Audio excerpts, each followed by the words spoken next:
masakit at makilot na tuhod, mahirap ihakbang at tumayo. Huwag mo itong mamasain o ihilutin. Habang ginagawa mo ito ay sumasabog. Huwag mo itong gawin nang hindi ito lumala. Ano ang vertigo? Mababa ang iyong dugo o isa kang low blood. Kung kaya sa iyong pagbangon ay nawawala ng dugo ang parte ng iyong utak. Kung kaya ka nahihilo at nalulula.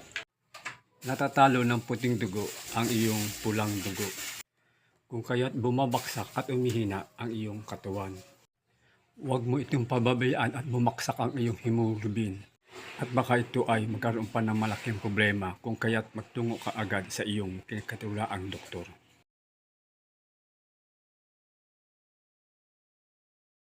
Alam mo ba, ang LBM o ang pagtatae ay maganda ito sa ating kalusugan.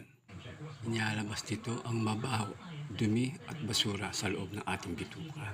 Huwag mo itong pigilan, huwag ka agad uminom ng gamot.